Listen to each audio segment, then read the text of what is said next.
Salutations, frères et sœurs, et aussi à tous ceux qui écoutent par ailleurs.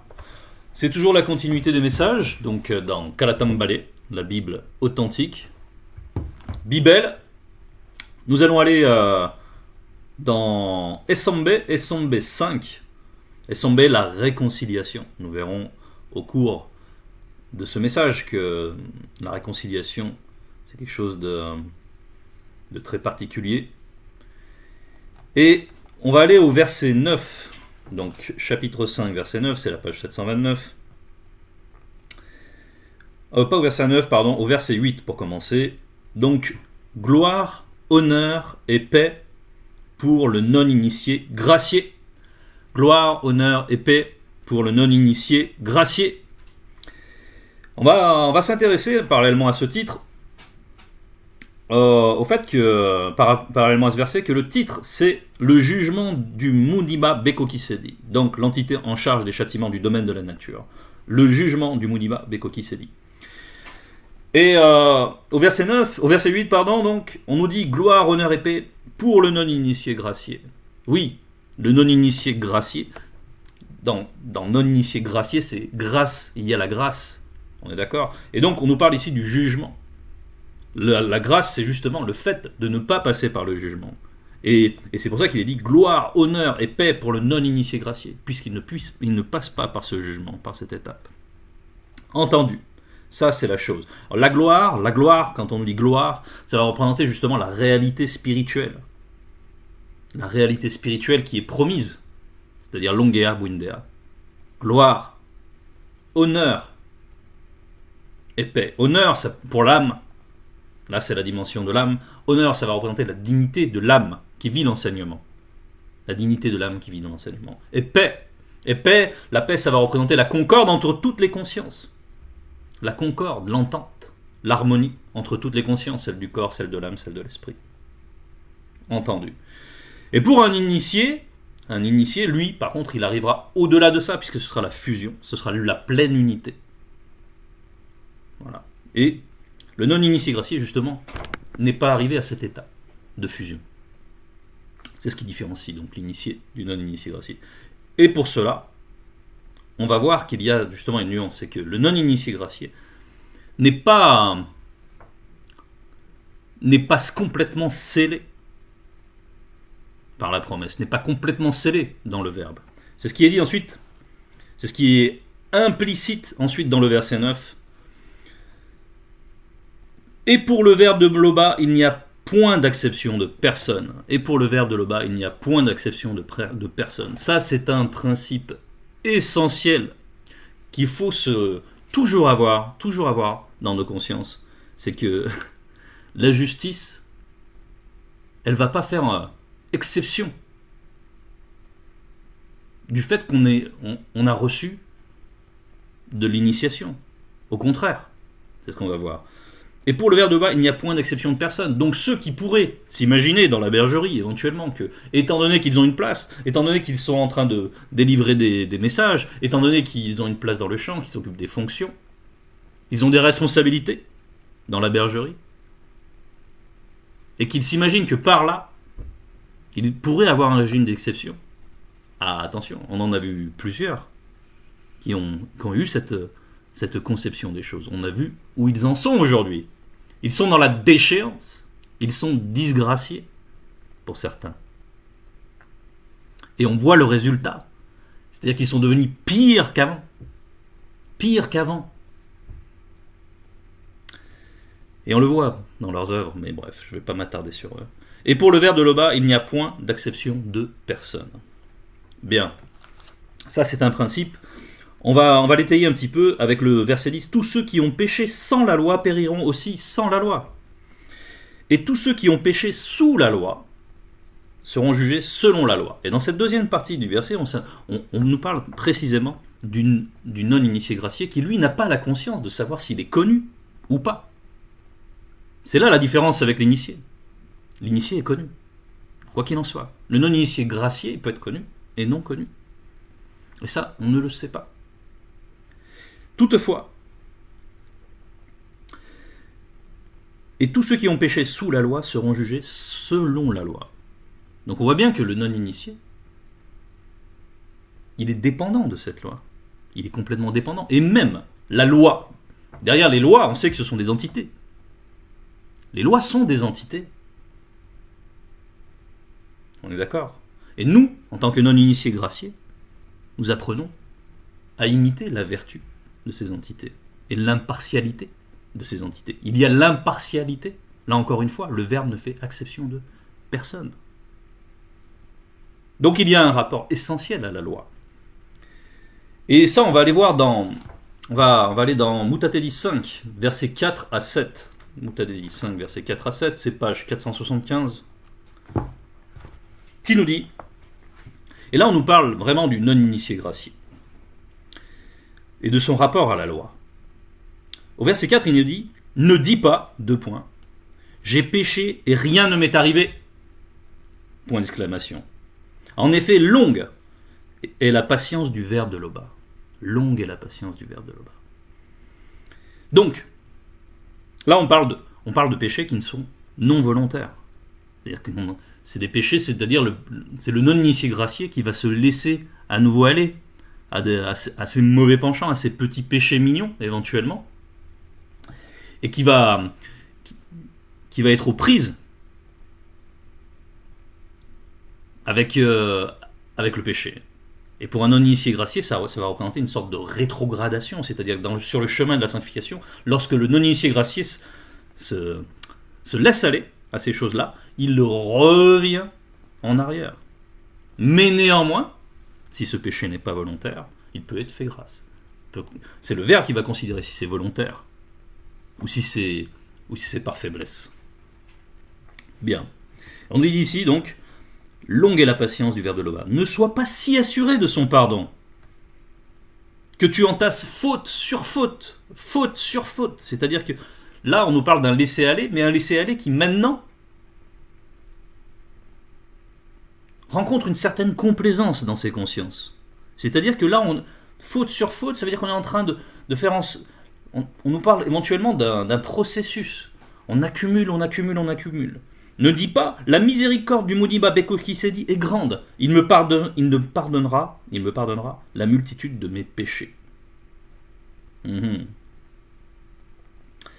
Donc dans cette phrase, il y a déjà un manque d'humilité et de considération pour cette entité.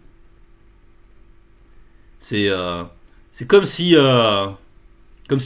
tout était acquis et que en fait je vais pouvoir continuer éventuellement à boitiller comme ça sur le chemin et j'accepte déjà de pouvoir pécher tout en prétendant être promis aux plus grandes promesses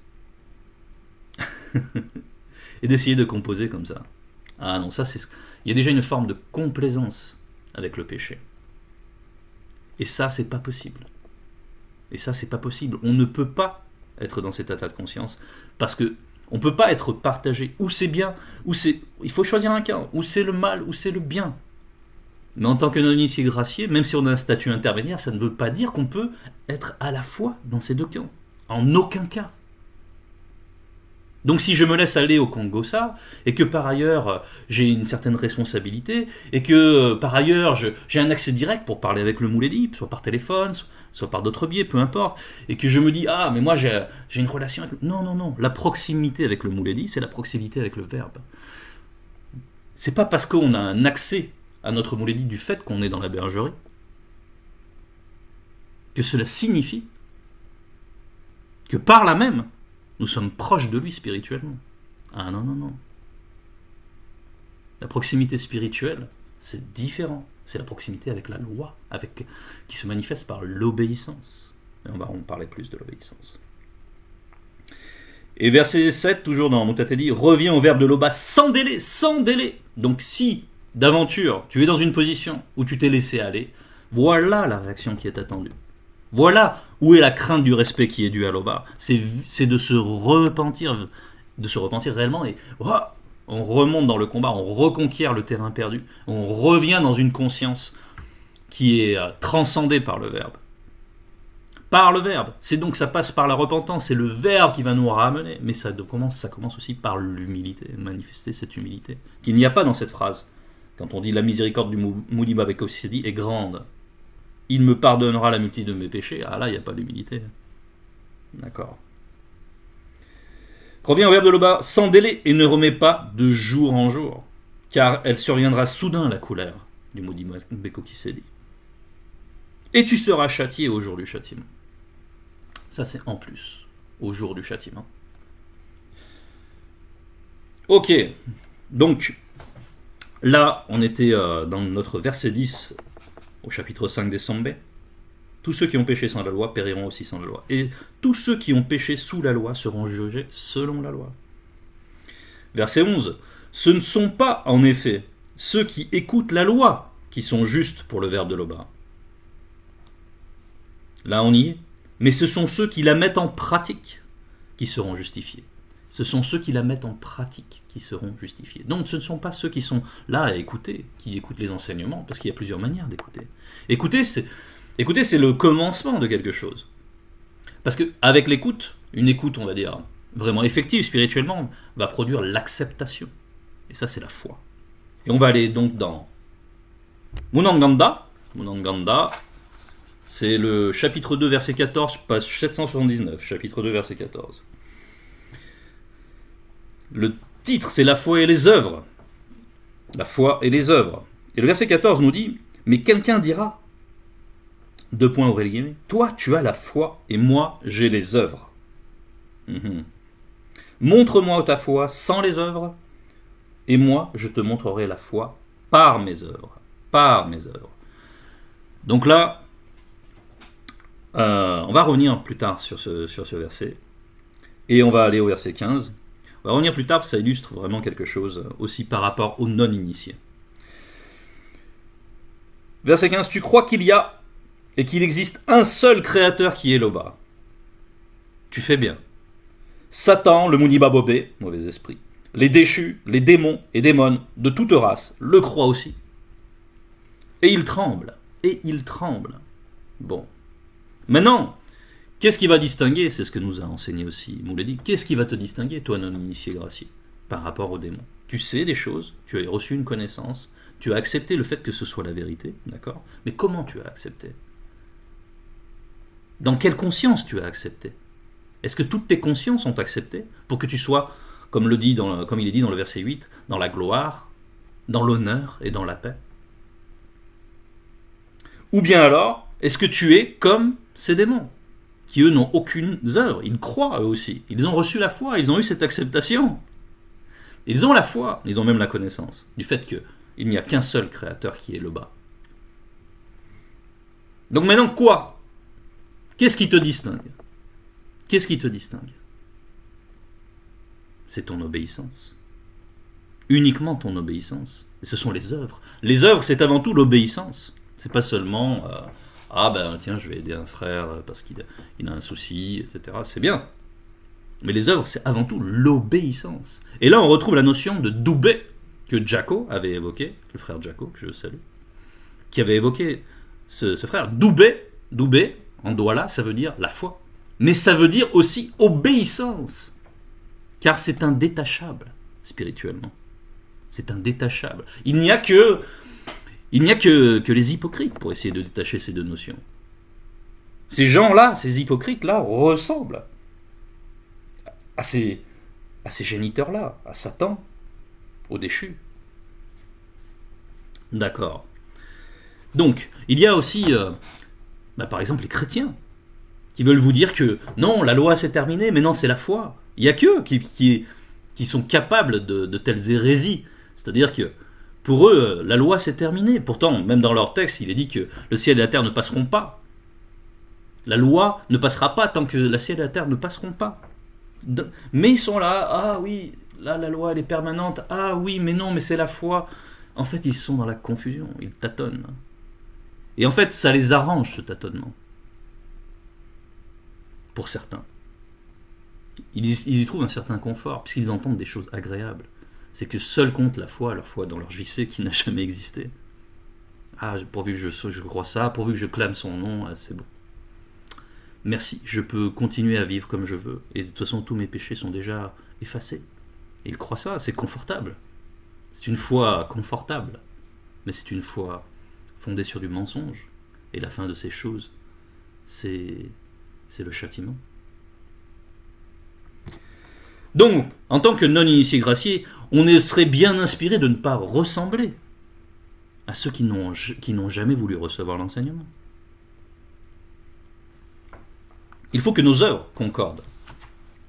C'est ce qui est dit là. On va retourner dans notre passage thème. On reviendra un petit peu sur ce verset, donc 14, dans mon Nganda, et on va y revenir assez vite. Donc ce ne sont pas en effet ceux qui écoutent la loi qui sont justes pour le verbe de Loba, mais ce sont ceux qui la mettent en pratique qui seront justifiés. Les non-initiés, verset 12, n'appliquent pas totalement la loi divine, qui est inscrite dans l'esprit de tout homme noir. Les non-initiés n'appliquent pas totalement la loi divine, parce que la loi, elle est inscrite dans leur esprit, c'est ce qui est dit là. Mais ils ne peuvent pas l'appliquer totalement, parce que parallèlement, ils sont pollués en même temps par des conceptions, par des idées qui sont inséminées par le monde occulte. Donc, on parle ici, en fait, la connaissance qui est dans l'esprit, il y a une connaissance innée. À minima, il y a une connaissance du bien et du mal. Voilà. Et on va nous parler de cela. On va noter que cette connaissance innée peut être complètement brouillée. Donc on a parlé effectivement de la contamination du monde occulte par certaines idées, etc. Mais typiquement par des démons religieux, par ceux qui sont en religion. Ils vont recevoir un autre enseignement, ils vont mettre leur foi dans cet enseignement, et cet enseignement va contredire la loi divine inscrite dans l'esprit, au départ. Et ceux qui, par exemple, voient les agissements des chrétiens qui font du grand n'importe quoi, dans leurs assemblées, ils sont comme des aliénés, et on les voit faire n'importe quoi. Mais bon, voilà, qui font du n'importe quoi après dans leur vie personnelle, qui ne changent absolument rien, voilà, qui sont dans un délire. Ils tâtonnent, ils sont frappés de délire.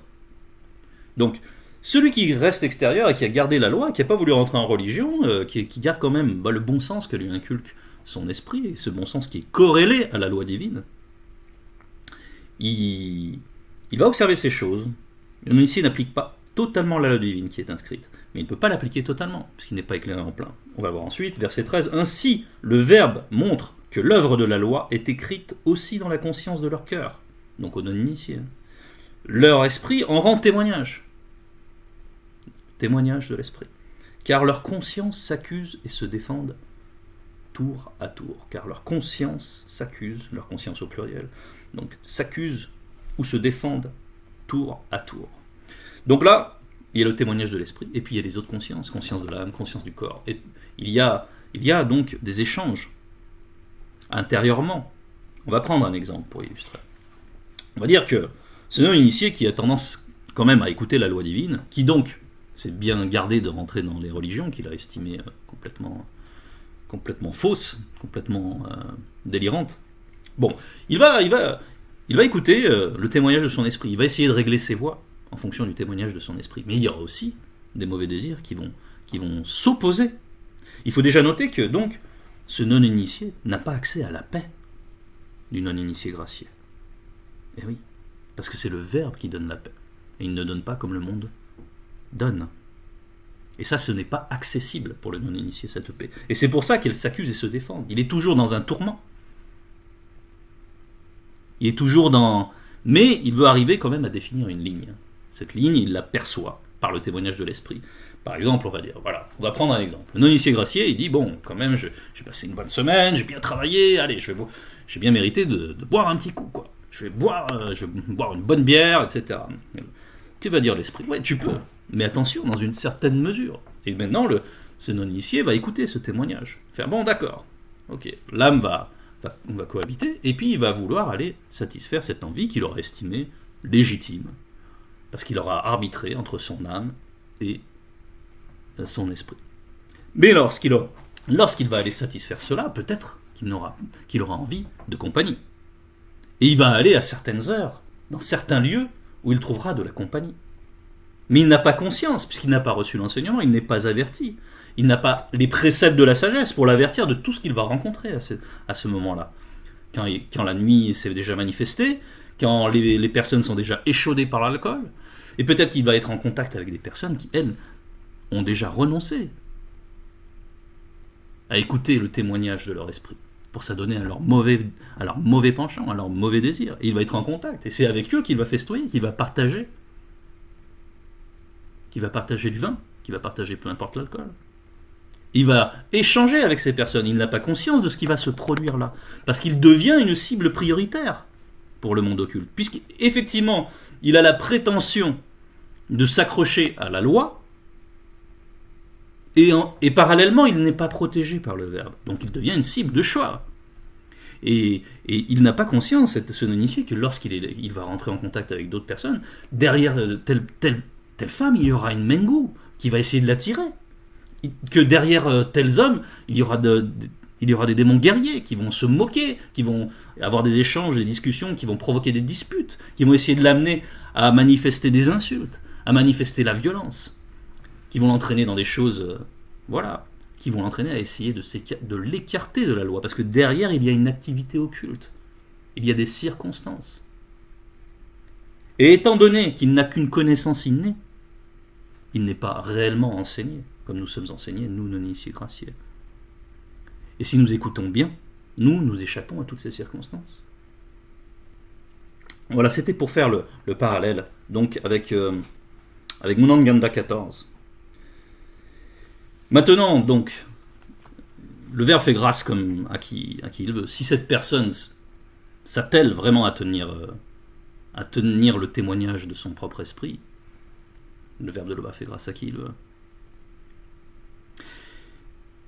Mais attention, c'est ce qui est dit là un petit peu, en filigrane, dans le verset 14. Mais quelqu'un dira, toi tu as la foi et moi j'ai les œuvres.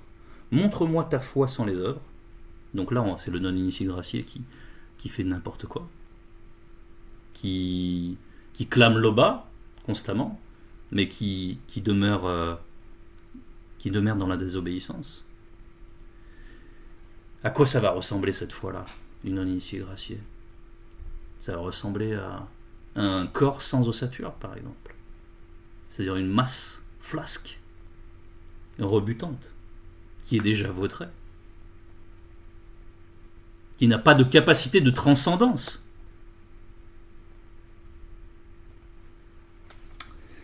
Montre-moi ta foi sans les œuvres, et moi je te montrerai la foi par mes œuvres.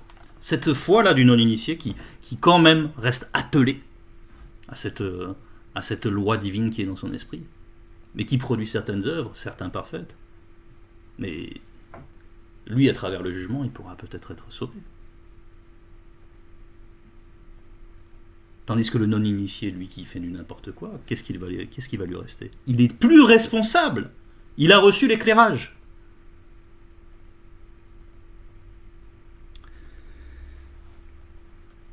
Verset 14, c'est ce qui paraîtra au jour où, selon mon évangile, le Mundi, le verbe de Loba, dévoilera les actions secrètes des hommes. Là, on va noter une chose, c'est ce qui paraîtra au jour où, selon mon évangile. Et Sombe ici dit pas selon l'évangile de Jokisabe, non. Selon mon évangile, c'est quelque chose qu'il a intégré. C'est quelque chose qu'il vit. Il devient aussi ce porteur de bonnes nouvelles. Et pourquoi? Parce que c'est par l'obéissance que ce procédé est arrivé. Il a pu fusionner. Il est devenu un initié. Donc ce mot, il y a défini quelque chose de très important. L'appartenance, l'adhésion. Doubé, doubé, qui veut dire donc foi, obéissance, ça veut dire aussi adhésion.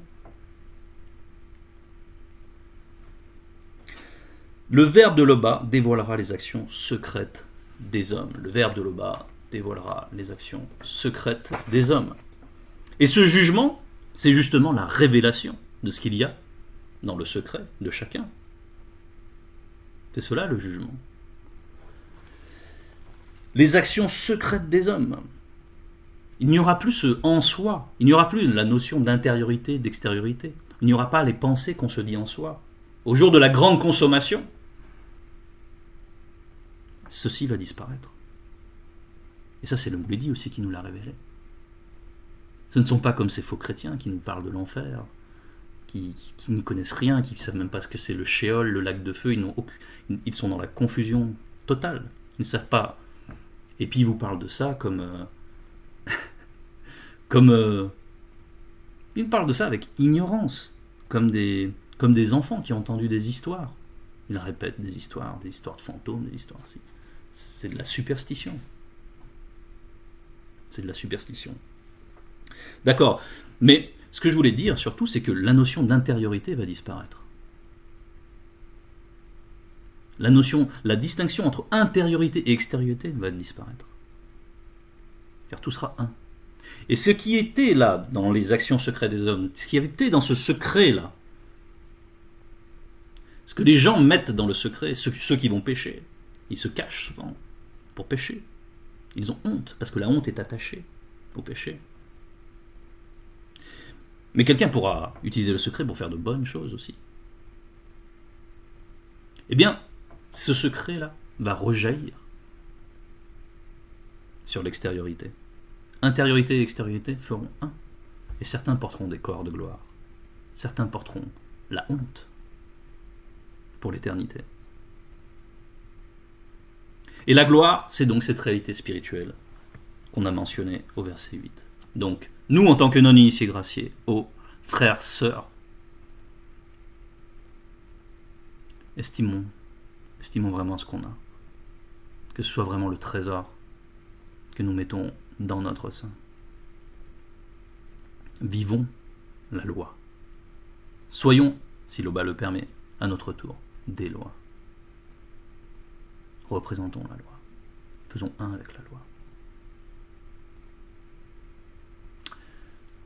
L'Oba s'est glorifié comme toujours. À bientôt.